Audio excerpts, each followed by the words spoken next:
है, राजस्थान कांग्रेस की बड़ी रणनीतिक बैठक आज होनी है। एसआईआर विवाद और दिल्ली रैली पर कांग्रेस की एक अहम बैठक होने जा रही है।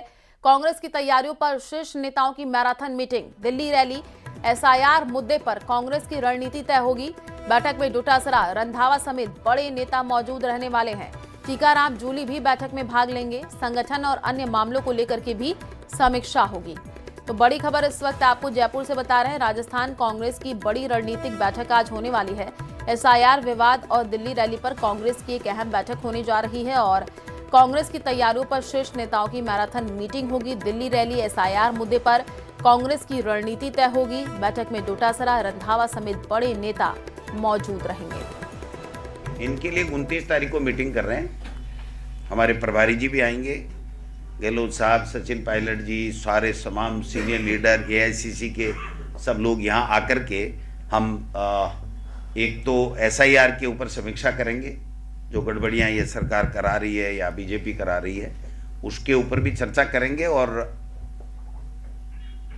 इनको भी आगे का टास्क देने का काम करेंगे। और एक रैली 14 दिसंबर को महारैली हो रही है, वोट चोर गद्दी छोड़, तो उसके लिए भी हम तैयारी बैठक उसमें। जैसलमेर से बड़ी खबर है। जैसलमेर एक्सप्रेस नई रेल सेवा की आज से शुरुआत होने जा रही है। रेल मंत्री अश्विनी वैष्णव हरी झंडी दिखाएंगे। सुबह 11:20 पर जैसलमेर एक्सप्रेस को रवाना करेंगे। जैसलमेर से दिल्ली का सफर अब आसान होगा। पर्यटकों को सफर में आसानी मिलेगी। दिल्ली के शकूर बस्ती से जैसलमेर ये नई ट्रेन चलेगी।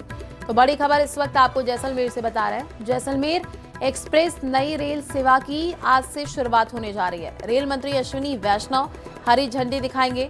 सुबह 11:20 पर जैसलमेर एक्सप्रेस को रवाना करेंगे और जैसलमेर से दिल्ली का जो सफर है वो अब आसान हो जाएगा। पर्यटकों को सफर में आसानी मिलेगी। दिल्ली के शकूर बस्ती से जैसलमेर नई ट्रेन चलेगी।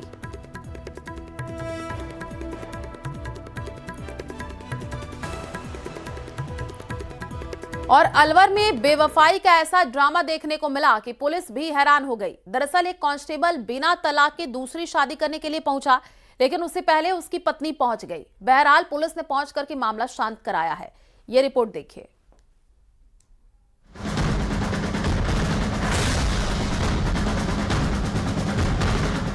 शादी की तैयारी पड़ गई भारी। मंडप में पहुंची पत्नी, जमाना हुआ दंग। उतर गया सेहरा, जर्द हुआ चेहरा।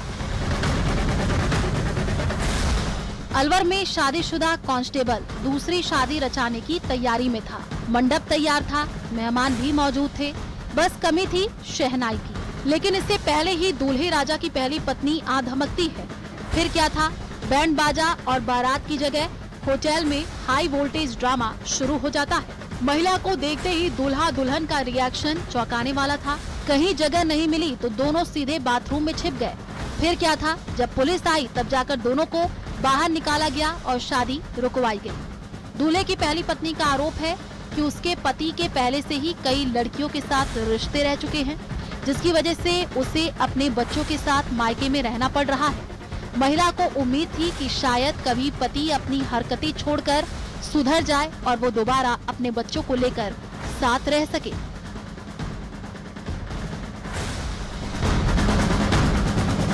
8 साल से छोड़ रखा है मुझे। अच्छा। दूसरी लड़कियों के साथ अवैध संबंध बना के रखता है। हमने 2-3 बार पकड़ भी लिया ये।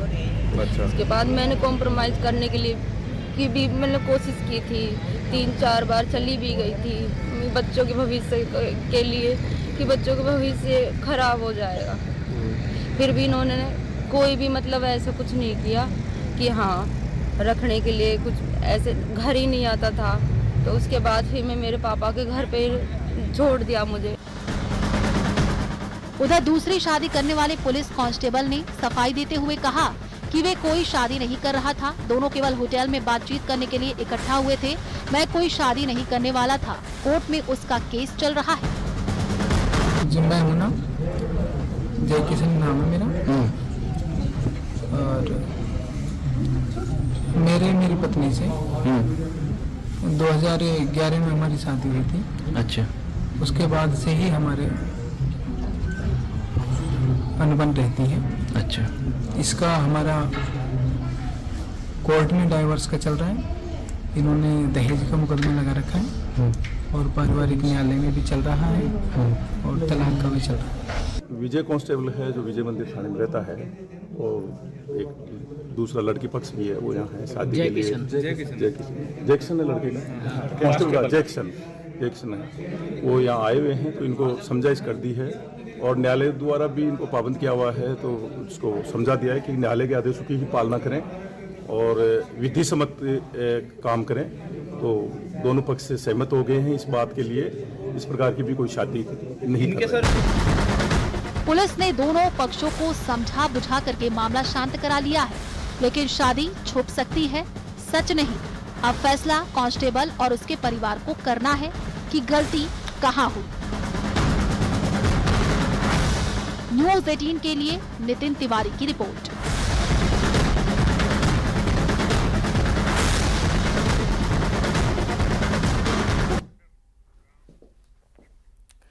ऊर्जा मंत्री हीरालाल नागर कनवास स्थित सावन भादौ डैम का निरीक्षण करने के लिए पहुंचे, जहां उन्होंने डैम के टूटे हुए गेट की तुरंत मरम्मत करके किसानों को पानी उपलब्ध कराने के निर्देश दिए। गोताखोर टीम द्वारा आज गेट ठीक करने का कार्य शुरू किया जाएगा और इसके लिए दिन भर शटडाउन रहेगा। पिछले कुछ दिनों से किसानों के द्वारा डैम से पानी नहीं मिलने की शिकायत की जा रही थी और इस दौरान ऊर्जा मंत्री हीरालाल नागर ने कहा कि सावन भादौ डैम कनवास क्षेत्र की लाइफलाइन है, जहां से बड़ी संख्या में खेतों को सिंचाई का पानी उपलब्ध होता है। पिछले दिनों बरसात के समय डैम कुछ क्षतिग्रस्त हो गया था और डैम के गेट नहीं खुल पा रहे थे। इसके बाद अस्थायी रूप से पाइप डाल करके पानी लिफ्ट कर कैनाल से रेगुलेशन शुरू किया गया था। डैम की मरम्मत के लिए मार्च में 15 करोड़ रुपए की राशि स्वीकृत की गई।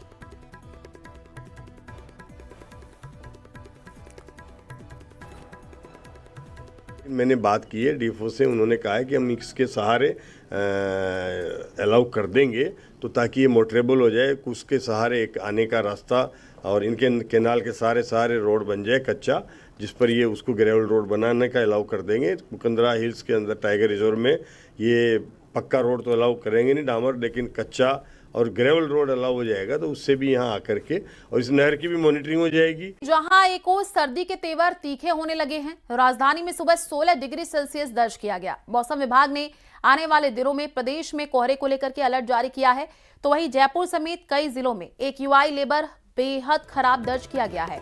जी हां, लोगों को सांस लेने में दिक्कतों का सामना करना पड़ रहा है।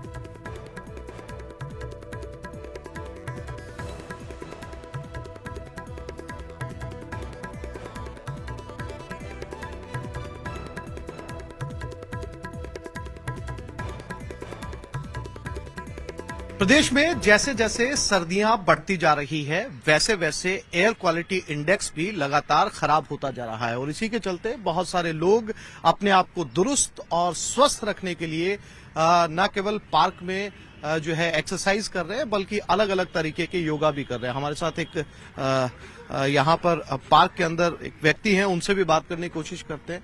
एयर क्वालिटी इंडेक्स जो वायु गुणवत्ता है वो बेहद खराब हो रही है, कैसे अपने आप को फिट रखते हैं आप? हम सब रोज यहाँ पे आते हैं घूमने के हिसाब से, रोज 1 घंटा यहाँ पे घूमते हैं, आधा घंटा एक्सरसाइज करते हैं, उससे बहुत बड़ा रिलीफ मिलता है हर चीज में। हमारे साथ एक बुजुर्ग भी, उनसे भी बात करते हैं। सर, एयर क्वालिटी इंडेक्स बहुत खराब होता जा रहा है, वायु गुणवत्ता खराब होती जा रही है, आपको सांस लेने के अंदर इस एज के अंदर परेशानी होती है, कैसे फिट रखते हैं अपने आप को? घूमता हूँ और एक्सरसाइज करता हूँ और अच्छा खाना खाते हैं और केमिकल वगैरह जो है, जो फ्रूट्स हैं वो उसका यूज नहीं करता हूँ। आपको लगता है वायु जो गुणवत्ता है वो खराब हो रही है? खराब तो हो रही है, परंतु यहाँ घूमने से ये पर्यावरण में थोड़ा ये पोल्यूशन हो रहा है, प्रदूषण हो रहा है, इससे कारण से है। हाँ, तो ये वो तमाम लोग हैं जो अपने आप को स्वस्थ रखने के लिए जो है वो सुबह सुबह एक्सरसाइज करते हैं, दौड़ते हैं और यहाँ पर राजधानी के अंदर तमाम एज ग्रुप के लोग हैं, चाहे वो बच्चे हों, बुजुर्ग हों या नौजवान हों। आप इस बात से अंदाजा लगा सकते हैं प्रदेश की वायु गुणवत्ता का कि राजधानी जयपुर के अंदर अगर लाइव AQI की बात करें तो 200 से ज्यादा बना हुआ है, यानी 200 से 250 के बीच के अंदर फ्लैक्चुएट करता रहता है और चूरू की जो वायु गुणवत्ता है वो बेहद खराब इस समय बताई जा रही है, 500 को क्रॉस कर चुका है और साथ ही साथ श्री गंगानगर 400 के पार है। ऐसे में लोग अपने आप को स्वस्थ रखने के लिए सुबह सुबह जॉगिंग पार्क में आते हैं, दौड़ते हैं, कसरत करते हैं ताकि उनके फेफड़े स्वस्थ बने रहें और वो निर्बाध तरीके से सांस लेते रहें। कैमरामैन मान सिंह के साथ आसिफ खान, न्यूज 18 जयपुर। तो राजस्थान में बाघों की आनुवांशिक विविधता बढ़ाने के लिए महाराष्ट्र और मध्य प्रदेश से 7 बाघ और बाघिन लाए जाएंगे। अगर ये अभियान सफल रहा तो राजस्थान की पहल देश के लिए मिसाल बन सकती है। देखिए, महाराष्ट्र, एमपी से राजस्थान लाए जा रहे बाघ बाघिन, आनुवांशिक विविधता बढ़ाने का है अभियान। कामयाब होगी मुहिम, राजस्थान का बढ़ेगा मान। मध्य प्रदेश के पेंच टाइगर रिजर्व से एक बाघिन को रामगढ़ टाइगर रिजर्व में शिफ्ट करने की तैयारी है। लोकसभा स्पीकर ओम बिरला की पहल पर रक्षा मंत्री राजनाथ सिंह ने बाघिन की शिफ्टिंग के लिए हेलीकॉप्टर की मंजूरी दे दी है। भारत सरकार और वन मंत्रालय द्वारा बाघों में जो जीन पुल को लेकर जो समस्याएं शारीरिक रूप से आती है, उसकी नस्ल सुधार के लिए ये बहुत अच्छा और अभिनव प्रयोग किया जा रहा है और वन विभाग और सभी पर्यावरण प्रेमियों में इसको लेकर हर्ष है। 2 बाघिन और 2 बाघ को मुकुंदरा हिल्स टाइगर रिजर्व और 3 बाघिन को रामगढ़ विषधारी टाइगर रिजर्व लाया जाएगा। वन अधिकारियों के अनुसार रामगढ़ विषधारी और मुकुंदरा हिल्स टाइगर रिजर्व में रणथंभौर से लाए गए बाघों के कारण एक ही वंश के बाघ निवास कर रहे हैं, जिससे आनुवांशिक समानता की समस्या उत्पन्न हो रही है। से एनसीबीएस का स्टडी है, उसमें एक स्टडी के रिपोर्ट में राजस्थान के जितने भी बाघ सारा रणथंभौर से ट्रांसलोकेट हुआ, रणथंभौर से नेचुरली माइग्रेट करके रामगढ़ विषधारी और मुकुंदरा में भी गया। इसका सुझाव यही है, रणथंभौर का टाइगर्स में इनब्रीडिंग का प्रॉब्लम हो रहे।